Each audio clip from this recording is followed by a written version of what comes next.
Okay. Mm-hmm. The background, is it okay? Yeah. Oh, that's great. So we have to be talking like this, eh? Yeah. You know how to edit a little bit? Yeah, I know how to edit a little bit. So if the beginning is a bit messy, you can cut it out, I hope. Yeah, well, this is live, so we're going live. Okay. Well, now your viewers can say, Uh-huh. yeah. So it means if they start, people can be viewing now. Yeah, people are, let's see, no one's viewing right now. But maybe let's do actually this too. Okay. Yeah. You are too much on the corner and I'm occupying more space. Okay. Oh, there we go. Yeah, let me push myself this way and you can. Yeah, this is better. This is good. Yeah. Okay. So should we start by introduce? Yeah. Okay. Yeah, you start. Okay. They say ladies first. Yeah. So hello, Joseph and Belle's fans. I am Sophia Schillinger. I'm a junior at St. Olaf College, a sociology, anthropology major, and as well as race and ethnic studies and gender and sexuality studies concentrator. What else? And I just finished actually a class with Professor Mbele, Muslim women writers. Yes. What else?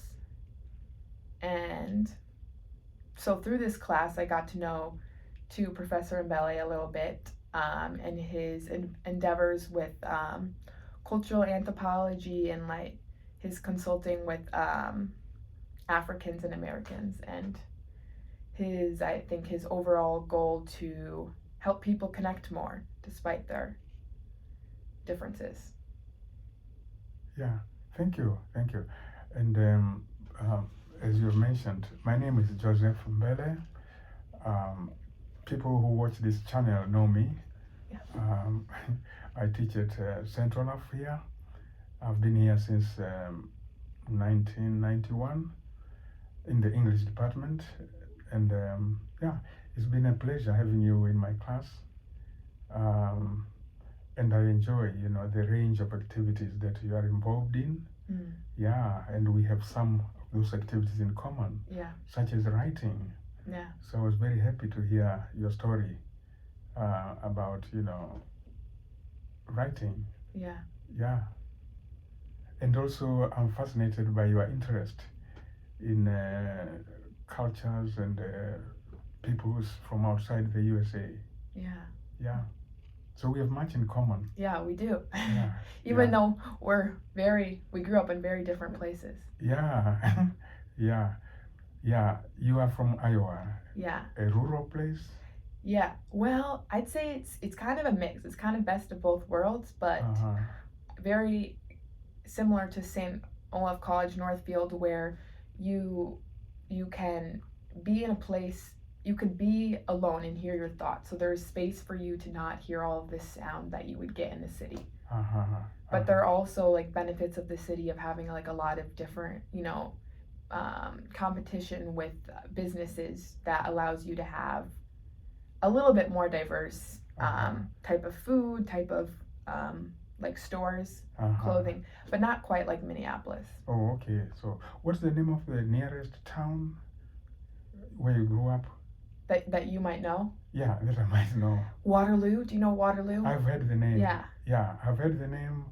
I must have seen the name driving down the highway because I've gone down Highway 35 many times through Iowa. Yeah. Through Iowa to Nebraska to South Dakota. Yeah. Wow. Yeah. I suspect I've seen the name Waterloo. Yeah, Waterloo. Maybe on a map somewhere.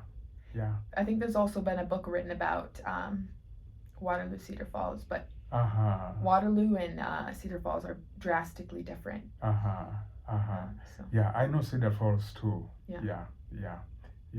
Well, I grew up in a rural place and in southern Tanzania, up in the mountains. It's a bit chilly, mostly around the year. It's cool, yeah. And a lot of people think Africa is all very hot. Yeah. But I come from a place where for much of the year you have to put on a pullover, in addition to your shirt. Oh yeah, some heavy coat sometimes. It gets very cold sometimes. Like what? Close to freezing point. Close to freezing point. And you can wake up one morning and you see crops, like bean crops, they are dry, because of the cold. They're frozen. Sometimes even crows, the birds, we do see dead crows sometimes. The cold has killed them. Wow. It gets that cold, yeah. So the idea that Africa is all hot, no, it's not. It's not true. Some places are, but some places are not. So that's where I grew up, and being a farm kid, I grew up. I'm the firstborn, by the way. I grew up helping my parents, with all kinds of tasks, raising the cows, the goats, the chickens, and working in the fields, harvesting coffee, things like that. That's my life. Yeah. That was before I went to any city. The first town, that I came to was like 17 miles away. Wow. Yeah. But our villages are not, little entities. It's like a continuation of houses. Okay. Oh yeah, the land is very heavily populated. The area where I was born. So when I say a village, it's not a little unit over there and another one over there. It's all continuous. Okay. Yeah. So how is it then when you came to the United States and there's like such a separation of you growing up actually harvesting your food to not knowing where who harvested your food, what was the growing conditions? Yeah. That's a big question, a big issue also. Yeah. And there's a lot of joy in knowing this is food you grew yourself. This is a chicken you raised yourself, and everything is natural, organic. Yeah. Everything is organic. The eggs, the meat, the milk. That was my life. Fruits everywhere. You just walk out of your house, there are fruit trees. Some of them are actually just growing in the wilderness. Wow. Yeah. You go pluck mangoes, apples, bananas, oranges, plums. There were all kinds of fruits like wide that. Variety. A wide variety. And you could just go pluck fruits and eat. You don't buy them.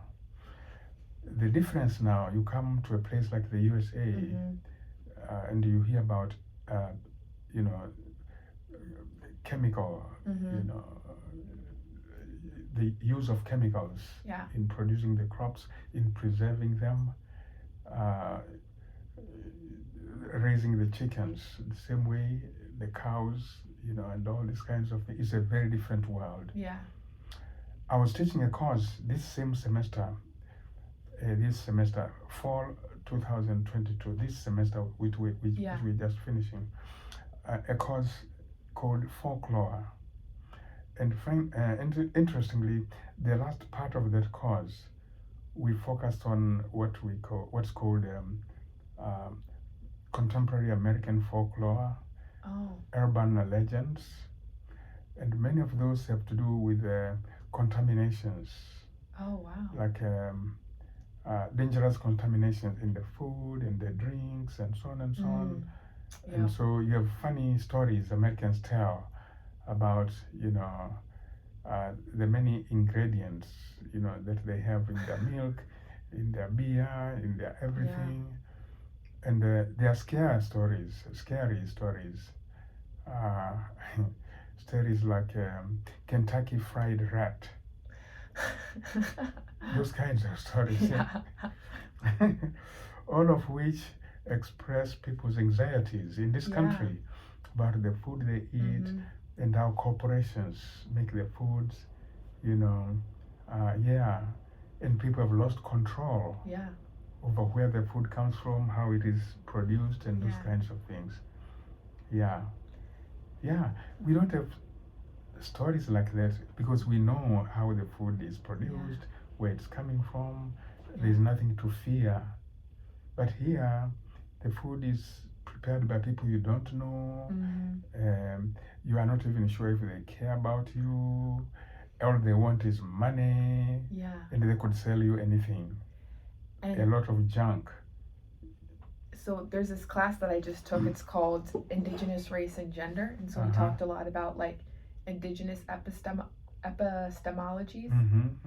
And one thing, like indigenous people, I mean like a lot of people I think from United States and Canada, but one thing that they focused on that's like a principle of indigenous communities is holism.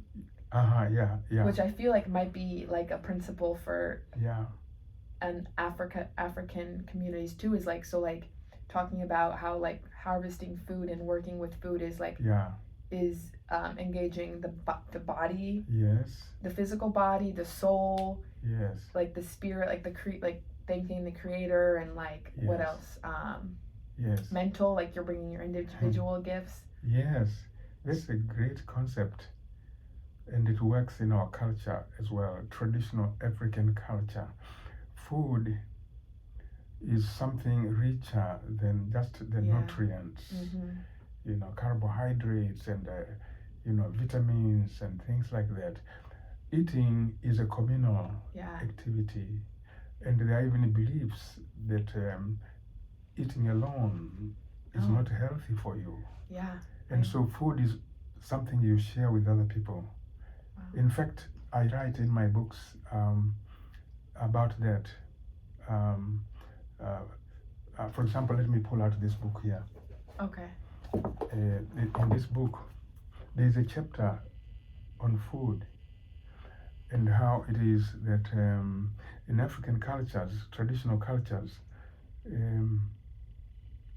when people are eating, they invite you to eat. It's very inappropriate to say no. It's very inappropriate to refuse food or drink. Even if you just ate? Yes. You cannot tell people, oh, thank you, I just had lunch. I am full. Don't even dare to say that. And I tell Americans who go to Africa, because that's one of the things I do, provide them cultural orientation. This is one of the things I tell them, never refuse food. Even if you are full, you need to find a way to eat, and then maybe you'll be able to excuse yourself. Maybe, because there will be resistance. The hostess will feel, you need to eat more, and why are you not eating my food? Oh, they'll make you feel guilty. So that's what it is. Food has to do with a lot of things. Eating together affirms the spirit, your spirit, of being together with other people. And so when we come here, there are so many differences, You come to a place and somebody's eating by themselves, you have concepts like fast food. The very concept of fast food is very strange, because eating is a very ceremonial kind of thing. It's a ritual. And I talk about how elaborate it is. When you get together for a meal, there are so many rules about how you do it. From washing your hands, and who eats first. And in the Western world, they still have concepts like table manners. I don't know if they are really there today. Table manners. A little bit. I think a little bit. Occasionally, people get together to eat. Like there's a dinner, a formal dinner. That's where you have the table manners. But here, people, you can drive by a place and grab your food and eat in the car. Sit under a tree and eat it. Come to the office like this, and then just eat it in class. you eat in class everywhere. So yeah. So anyway, this is a big topic. Yeah. It's a big topic. And you started off by introducing the concept of holism, yeah, the holistic view, and I think we are just developing that. Yeah, and I think because I definitely eat alone, and I was actually just thinking about how, like, too, how you said that's very unhealthy, and I think it is for many reasons. What one of them being like you're not seeing the food as like a way to like fuel your body, or just kind of like you know, in your own thoughts, just eating. You're not like you said, sharing it with others, and I think you're also not able to honor the food as much and be in a mindful place. Yeah. But I think one reason why people are eating alone now, people are eating so fast, is because this gets back to like the individualistic society and like capitalism, and how there's we're seen for the labor that we're doing, and we have to produce, that there's no time to relax and have this ceremonial eating. Like like I have some people who will invite me to go to dinner or go out to eat, and I'm like, oh, that sounds so nice, but I have this due, I have that due. Yeah, this is a very complicated issue, and I'm glad you introduced the concept of capitalism, because everything is commoditized. You know. And again, going back to the village where I grew up, and I'm curious about how you grew up. That's why I asked whether it was a rural or urban place. We can talk about that. But coming from where I grew up, as I say, you are supposed to share your food, and people want you to eat with them. You don't pay, you don't buy. Wow. You know. And if you come to my village, Sophia, if you come, you'll be a guest, and you'll eat free. Everything is free. When you are ready to go away, like 2 days later or so, they will catch a chicken, a live chicken, and give it to you to take home. Wow. Those villagers probably think you can take a live chicken to the USA. And so, Sophia, here's your chicken. Again, you don't pay for it. Wow. There's a lot of that kind of exchanging of food, and you don't really have to worry about, whether you have food or not, because there are so many social situations where there's food available. Okay. So I'm curious whether you grew up because I know American culture. I write about American culture, I write about African culture, but I also worry about, am I focusing on the rural American culture, or am I focusing on the urban? Because there are differences. That's why I was asking you where you grew up, Yeah, that's a good question. So I think I had an interesting upbringing, because I am very different than a lot of people in Cedar Falls. My family in general is very different than a lot of people in Cedar Falls, because my mom is from Long Island, New York, and she grew up in a very even though she's not, Long Island is not a city, it's not in hustle and bustle. She grew up have you heard the term New York socialite? Somehow I have. Somehow. So my mom does embrace a lot of I feel community dimensions of African culture, where you're always inviting people in. She takes forever to get to one place, because she's always stopping and talking. And so I grew up with that just being the norm. I mean, obviously I was complaining Mom, let's go. But also I grew up traveling, even if it's around the United States, multiple times a year. Okay. But yeah, I'd say, so I think I have a different perspective, but but to explain my city, it's a university town, so there's a college there. I know that. Absolutely, But it's a mix of both worlds. So I did have there was a biology reserve that I was able to go into and run. If I like go on a bike ride, I'll see all the farm fields. There's like horse stables. I'm surrounded by like farm fields, but they are, highways that you. Yeah. But I'd say I did have a good mix of both. Okay. Yeah.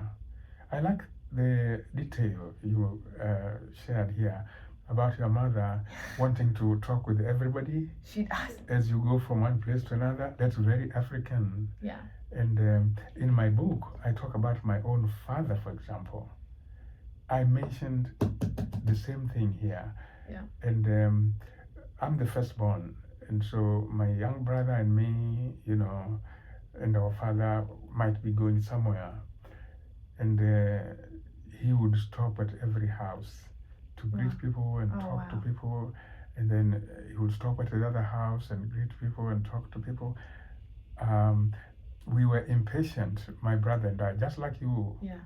And sometimes we just felt if he says tomorrow we're going somewhere, he and I would just walk on our own and get to that place and then wait for him, because it will take him forever to get there. Yeah. But again, for us, this is the way the whole culture works in the rural parts of Africa. And most Africans live in rural places. Yes. I mean, there are a lot of cities growing, very fast, and more Africans are becoming, urban dwellers. But I'm talking about the majority at this point still. Yeah. Stopping, to greet people, and greetings take time. It's another ritual. People don't just pass each other like that.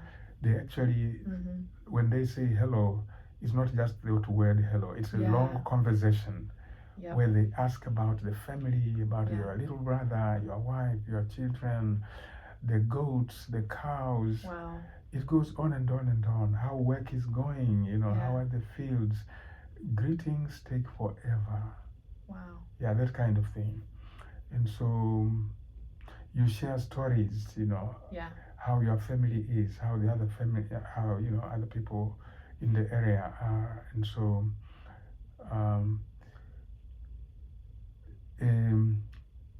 what you might call,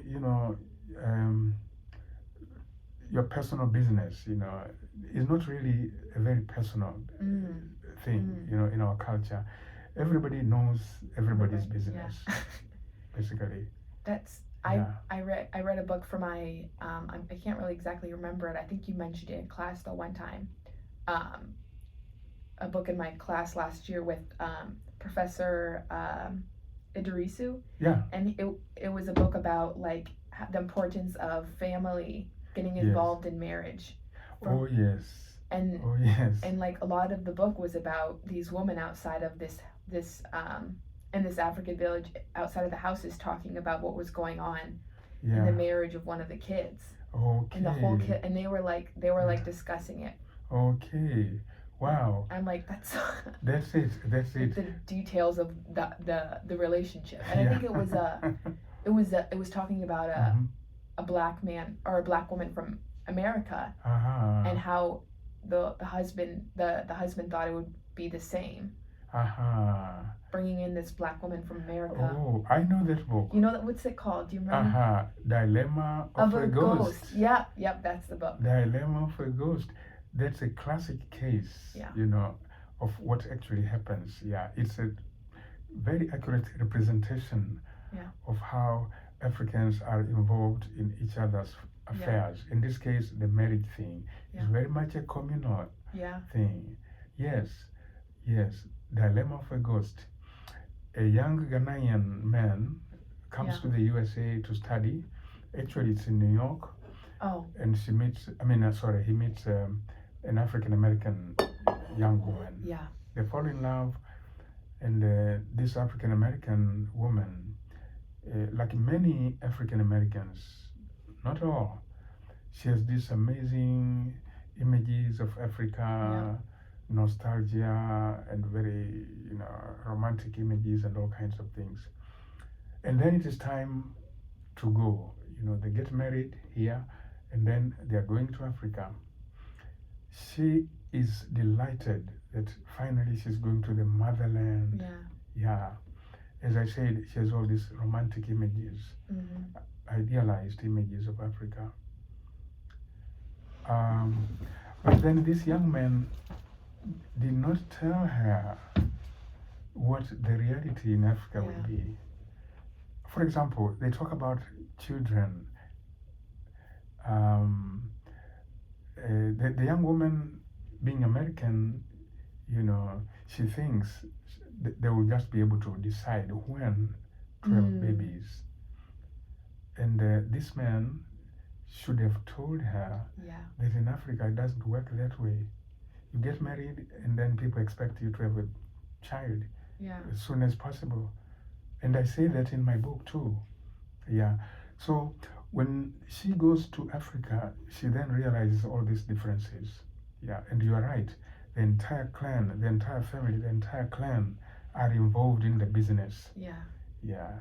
She doesn't fit in, she's not comfortable, she feels isolated, and she doesn't change her behaviors, her American behaviors. And there is a big culture clash. And yes, the entire family is involved in talking about this. And I'm thinking about that. Like, how would that be?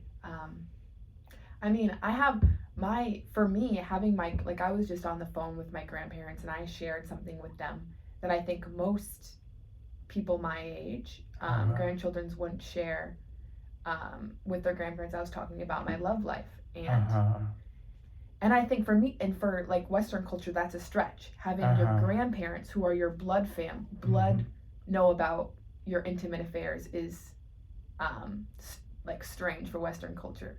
So I'm like, so they wouldn't know, eh? A lot of people don't talk about, my grandparents know about, they've seen me do things which they complain about, but have a beer at a gathering or something. They see me do things that are deemed inappropriate. I'm very transparent with them about who I actually am, So I'm thinking, what would it be like in Western culture if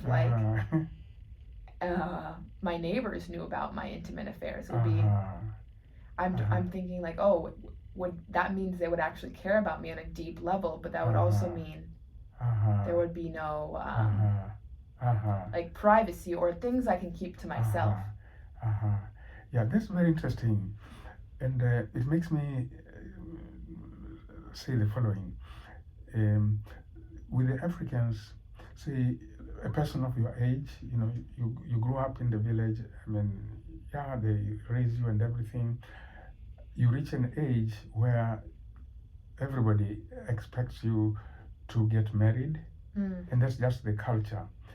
At that point, traditionally, at that point, your parents might actually take the initiative to look for a young man to marry you. Your mother might just someday tell you, Sophia, we found a suitable spouse for you. And it could be some young man from 10 miles away, 3 villages away, and they know the family, they are friends with that family. They decide, the parents on that side and this side, that you two should get together. That was in the traditional days. The idea of you making your own choice, say you find some young man somewhere and you fall in love, and whatever it is you decide to marry, it wasn't there. In the folk tales, for example, and this is one of my books, the folk tales, I actually made commentaries about that. We have mentioned this play from Ghana, Dilemma of a Ghost. As I've told you, the young man in that play, here in America, on his own, he chooses that young woman to marry and so on, goes home, and there are all kinds of problems. There is a deep folk tale pattern right there, because there are many folk tales which caution against that. Many folk tales in Africa where a young man or a young woman would make a choice like that without involving the family, and the end is always a problem. Yeah. There's always, yeah. So that's about the involvement of family in Africa. And if you are having problems, domestic problems, say between you and your husband, you and your wife, again, it's family that's involved. Mediation, it's the elders. The elders are there following up, the issues, and they are the ones who mediate. Since we are mentioning literature here, and you and I have been doing literature for the whole semester, let me bring another text. The novel from Nigeria by Chinua Achebe, Things Fall Apart. It's a novel you should read. Okay. Yes. The most famous, I would say, African novel. It was published in English 1958. I think it's the most famous African novel. There is a case there of a wife and a husband, the hero, the husband, or Konko. They have issues, and the case is brought before the elders. Yeah. The village has a whole system of, resolving issues like that. It's brought before the elders, a council of elders. And it's fascinating how they deal with this case and the fairness. They listen to the woman talking, and they listen to the man, and then they issue their verdict. Okay. And it's all based on traditions, it's all based on the value system, it's all based on what's right according to their culture.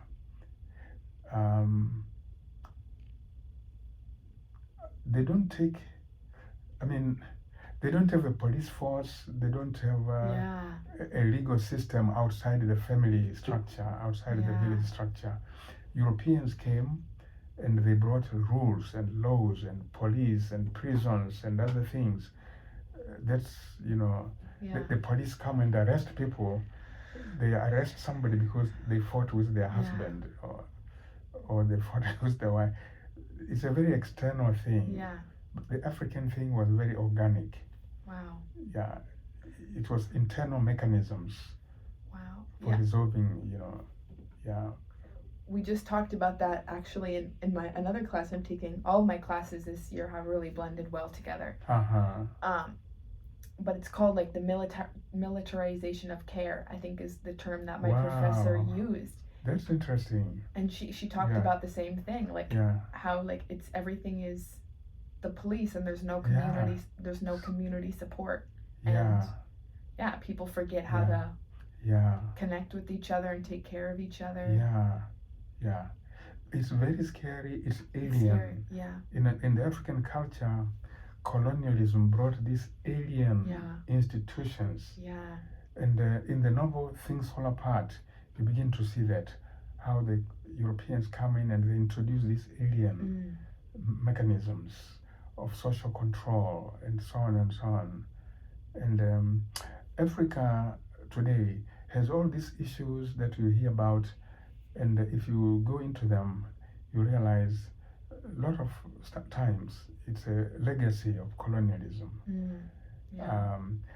Europeans disrupted indigenous ways of doing things, and we adopted those ways, and they are not really congruent with how we feel, how naturally we are, and so there's a lot of dysfunction. There's a lot of dysfunction. Even the governmental systems, and I would go further and say, even what's called democracy, where you have political parties and so on, these are alien institutions. Because in the indigenous African ways, there were other mechanisms, other value systems. For example, as I've said, you have a domestic dispute, you bring it to the elders. And so the elders are the ones who actually managed the affairs of the community. Wow. Yeah. Nowadays, we have imported the European things. a person who is young, like 20 years old, can be the leader in a community. And it doesn't make any sense. Yeah, they don't know. Yeah, you have a government and it's all young people. Yeah. And they're making the laws and they're enforcing the laws. I don't know. I think we Africans should have found ways to build on indigenous philosophy and value systems and worldviews, to find ways. I don't know which way exactly. And there were efforts actually to do that. In our country, Tanzania, our first president, Julius Nyerere, he dreamed of a system which would be based on African foundations. Wow. So African socialism, for example, and we could spend another day talking about that. Yeah. Here in the USA, a whole bunch of people, they talk about, African American people of a different persuasion, they talk about what they call Afrocentrism. Yeah, I think I've heard of that. Yep. They need to build on African foundations as we do this and that or the other thing, because we've abandoned viable systems and have adopted or are trying to adopt European systems which are alien. So the notion of Afrocentric, paradigms and traditions, I think it's something we could try to retrieve. I don't know how. What do you think? This kind of reminds me of the way I've used. You're talking about like the alien systems that colonialism brought in, of the phrase that like African people or like specifically African American people are people with no nation, because they don't necessarily. They wouldn't say Africa's their home, but they also wouldn't say the U.S. is their home. Yeah. It is a very deep topic. It's a very sad story. The African Americans were forcibly uprooted from their networks, from their traditions, from their locations. Forcibly uprooted and placed in this alien land, and they struggled to reconstitute, identities and consciousness and language and so on in a hostile environment. Yeah. It's a miracle that they actually survived, and we can go into the story of how they survived. And as a folklorist, I talk about the stories they told, the creativity, they manifested through storytelling and art and other things and music, various forms of survival. Now, you said they are basically homeless, they are people without a home, which is true. They are in exile. They call themselves, the idea of exile, just like the Jewish concept of exile, the diasporic, reality. If you go to the Caribbean, the black people in the Caribbean, in Jamaica and places like that, they started a movement like Rastafarianism. Say it again? The Rastafarian movement. Okay. And they use the concept of Babylon. Oh. You know how the Jewish people had this notion of Babylon as a place of exile, and then they were yearning to return home. The idea of a Jewish homeland. The Rastafarian movement has that same philosophy about the predicament, the predicament of black people in the Americas. They see it in terms of being in Babylon. Wow. Yeah. Now, again, from the very beginning of the transportation of those Africans, the moment they landed here in the Americas, from that moment, the idea of returning, to Africa began to flourish. And throughout, there has been that element in the experience of black people in the Americas of going back to Africa. And you have figures like Marcus Garvey. Yeah, that's really and it goes on and on and on and on. And the Rastafarian movement starting in the 30s in Jamaica, and it has continued up to the present. You see it expressed in poetry, in art, in so many ways. And some people have actually moved, some black people, after what's called emancipation. Back to Africa. Oh yes, Liberia and places like Ghana. And now, as we are talking, there are many, many African Americans who are returning to Africa. They go to Senegal, to Ghana, to Rwanda, to South Africa, to Tanzania, my country. If you go on YouTube, you'll find a lot of stories. Wow. Yeah. So I get back to your point, the idea of homelessness. Yeah. The idea not of being in some kind of limbo. Mm-hmm. Yeah. Taken out of Africa and brought here, and it's not their home. Everything is different. And trying to build something out of nothing, basically. Yeah. But at least they had the resources inside, because they came with their beliefs, they came with their religions, they came with their, stories, and those actually helped them remain, at least, viable in some ways. Yeah. What was in my class with Idrisu, he was saying like some people viewed African Americans on the transatlantic slave trade as have you heard of the word culture receptacles? Just like viewing them as nothing inside, just as a way to justify slavery. They're just like cultural receptacles. And as I've explained, the good thing is when we dig into that, we realize they were not. They're not. Yeah, they're not. They still. They had resources within themselves and the capacity to create. Yeah. And they did. They did. If you go into the research, that people have done, you'll find, like in the Caribbean, here in America, let me say more specifically, in places like Cuba, Jamaica, Haiti, Brazil, and so on, the survivals of African culture. Wow. Music and art and storytelling and all the things, religion, they flourish in different forms in the Americas.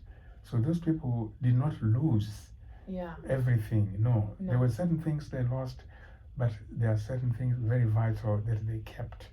Wow. And they have contributed to the culture of America, for example. Yeah. American literature, American music, American whatever owes a lot to the contribution of the black people.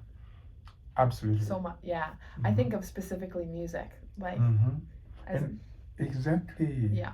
A lot of it. A lot of it.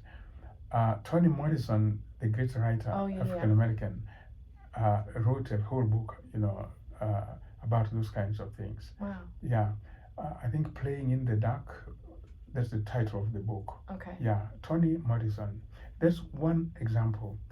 But there are so many other scholars who have, written about this. Yeah. African Americans who came to, say, is it Georgia or some places like that? They brought even, skills like, agricultural skills. Yeah. The growing of rice. I think it's mentioned again and again. So back to your point, the people who think these were just receptacles, they are obviously mistaken. Because on the contrary, they brought a lot of wealth, knowledge and culture and other things, which has then enriched and helped to shape what we call mainstream culture. It's honestly like the settlers, the Europeans thought they were shaping African people, but it was actually the other way around.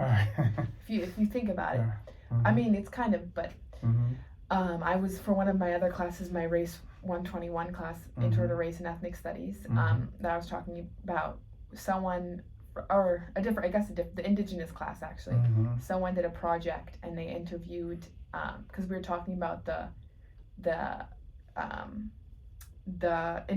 interaction, interrelation of Black liberation movement and indigenous liberation movement, and how those coincide, and how like they necessarily need to work together. But so that's how I brought up this question about nationhood, because the student asked the indigenous person and Black person what the question of nationhood, and the Black African American student said that he thinks he's from Chicago, that, or he's from Chicago, that it is his home because he's working here. I mean, this is his home because he wants to help people and help free people, and so he does see it as his home, which I thought like was very beautiful. Like, yeah, we come to the question of liberation, and I'm glad you pointed out, and people have written a lot about it, and if you ask me, it gets to be a very problematic question. For example, now there are millions of African Americans here in the USA. Some of them want to go to Africa, and they are going. Some of them, not all. Because the politics, the ideologies that went with the slave system were complicated. A lot of times, a lot of the African people here, they were indoctrinated, so that they see no positive thing about Africa or the African heritage and so on. So they want to remain here, identify with the country, and go up in the system that is here. Exactly. They've become so indoctrinated in the values of capitalism and the ideology of the supremacy of the American country. This is the best country in the world. Many of them believe that you can make it here. Which is dangerous, because it plays on oppressing and subordinating and like using other people. So it's and so when you come across these differences, and we talk about Black liberation here, you wonder how it's going to play out. And many Black people really take this to be their country, and they have a right. They make the argument, which is absolutely right, that we built this country for 400 years. We labored to build this country. This is our country. They are right. So they want to be part of the American, landscape, part of the American, whatever, the destiny is of this country. They want to be included. There's whole politics of inclusion. So not everybody wants to go away. Not everybody. Then you have the indigenous Americans, the Native Americans. Again, as I said, they also they are the original Americans, and they have their own interest in asserting that. So how is it going to play out? You have the indigenous Americans, and you have the African Americans, and then the European Americans. And then the recent immigrants. You have now the recent immigrants who didn't build this country. Okay. Indigenous, the recent ones, they come from all over the world. Europe, Africa, Asia, Latin America. Well, I shouldn't say Latin America, because it's part of America anyway. So it gets complicated. It gets complicated. What rights do the indigenous Americans have? What rights do the African Americans have? And what rights do the new immigrants have in building this country? That's for me, to think about. And I'm not an American. You're an American. You probably know the answer. It's your country. It's not my country. Yeah. Well, we were just talking about this too. When I was listening to the podcast, they were talking about this. And one thing they said is that a misconception maybe about indigenous people with the land back, them wanting their original land back, is that they don't want to kick people out. Yeah.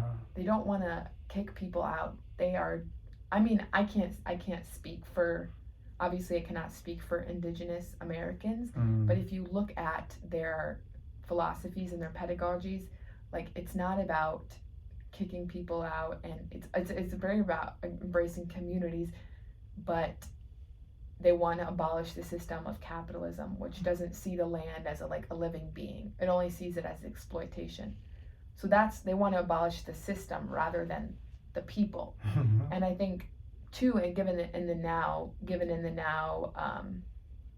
working for like Black liberation and indigenous liberation would mean that, because technically, I mean, you say, although the Africans were forcibly brought here, technically, if you think about it, they did were complacent in settler colonialism of the Americas, even though they were forcibly brought here, but just by being brought here and being on the land. But I think if liberation did happen, and it would mean including Black people living in this land, and including them in the process of re-indigenizing the land. Yeah. And the and everyone, but just bringing back the indigenous epistemologies that were forcibly taken from them. Yeah, this is a very interesting dimension.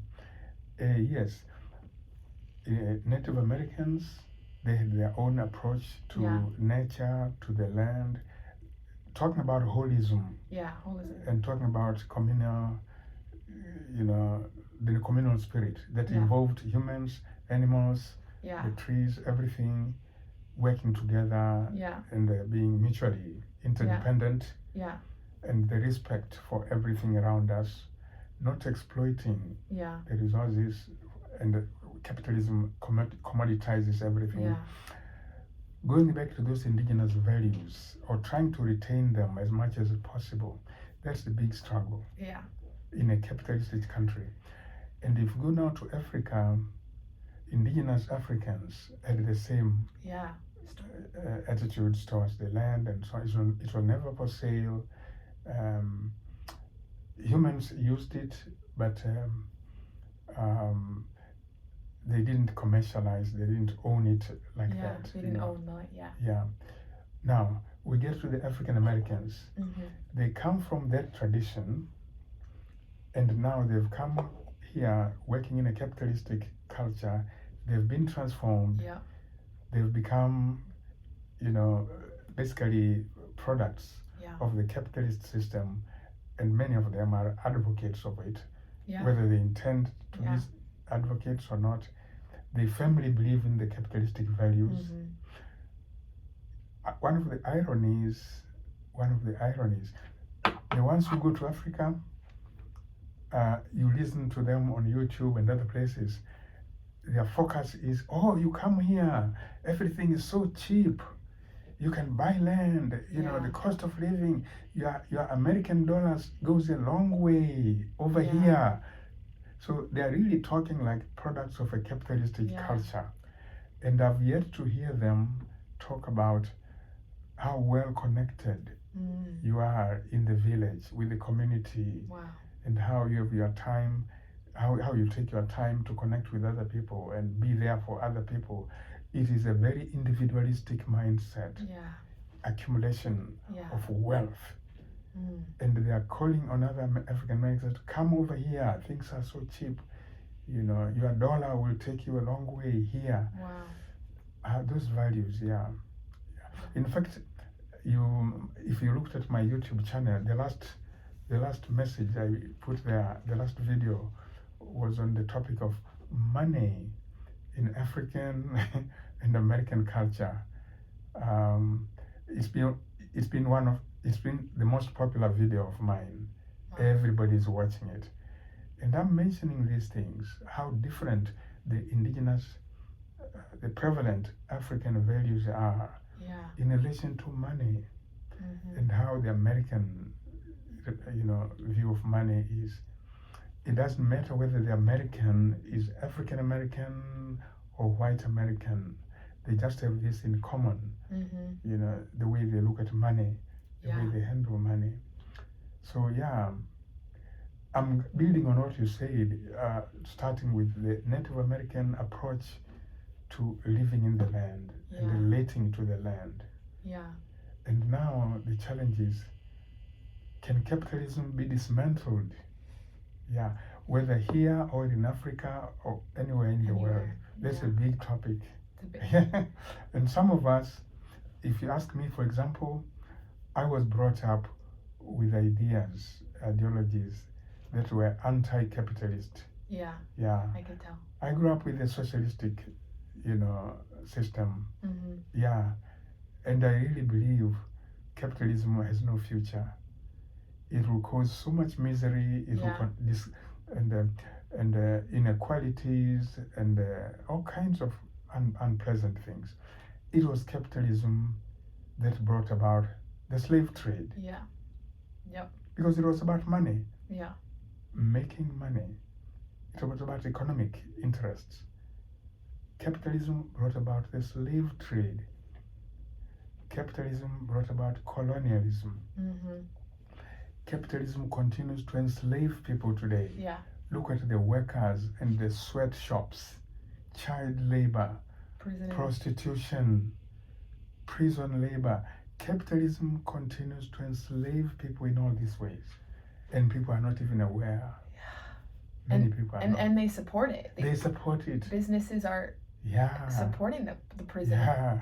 It's so... The military-industrial complex, the prison complex, exploitation of resources in Africa, the wars that go on because they are fighting over diamonds and gold and other things, and the sale of guns, the sale of weapons. War is big business. War is big business. Capitalism benefits when there are wars all over because they sell weapons. I learned this term or this phrase from my race class that the U.S. wasn't built on war. The U.S. is war. The U.S. exists because of continuous. It only exists. I know, isn't that? That's absolutely interesting. Maybe this could be our final question, but I was going to say, how do you think, because the only way to live really is in the present, as that's the only time we have. Do you, from your perspective, is there any way to live that is inherently anti-capitalist? A very good question. A very good question. Might be hard to answer because but it's a good question. A very good question. We are trapped in the capitalist system. But there are some ways we can salvage, non-capitalistic, things and ideals. While the big agenda remains, to confront capitalism, while, we are still trapped in the system.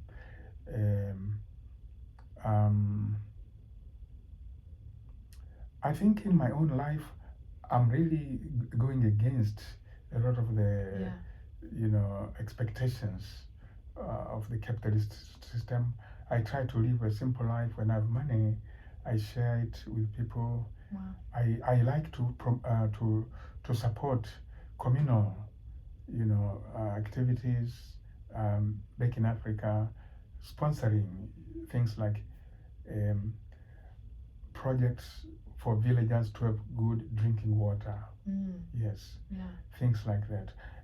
It's satisfying me personally. I don't feel bad about it. I'm not interested in accumulating wealth for myself.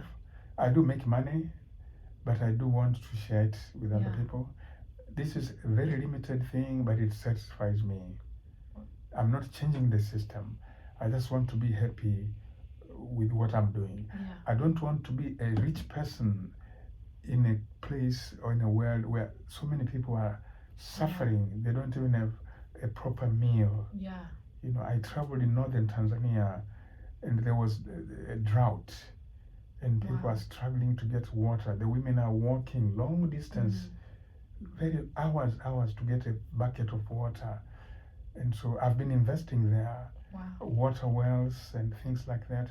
We inaugurated such a project in August, and the local government officials were there. We had a big celebration. I'm doing things to please myself, but as I say, that's not going to change the world.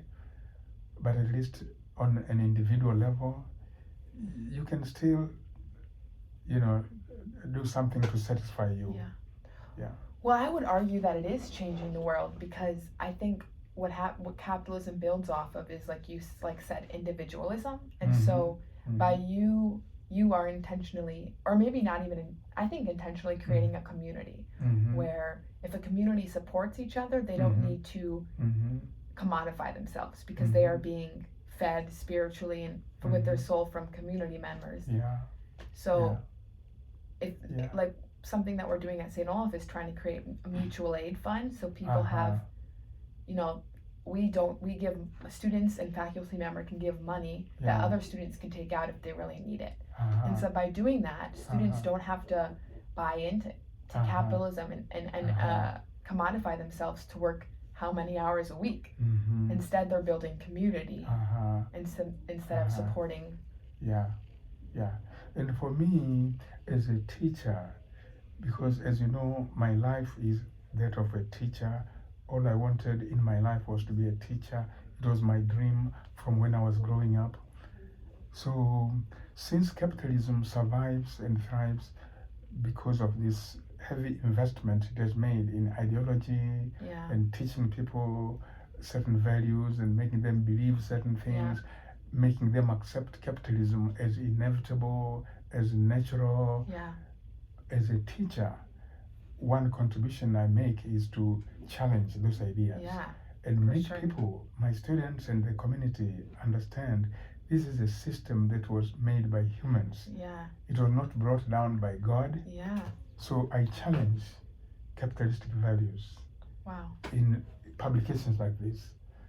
I challenge the assumptions, because if you go with the theorists of revolutions, they will tell you that ideas are the engine, ideas are the catalyst, that the struggle for ideological awareness, the struggle for ideological clarity is fundamental.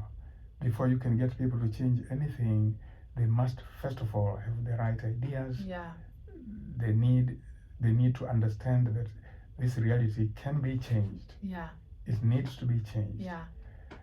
Capitalism succeeds because it has really indoctrinated people to accept this as inevitable, as you don't even question capitalism. Instead, you struggle to succeed in it.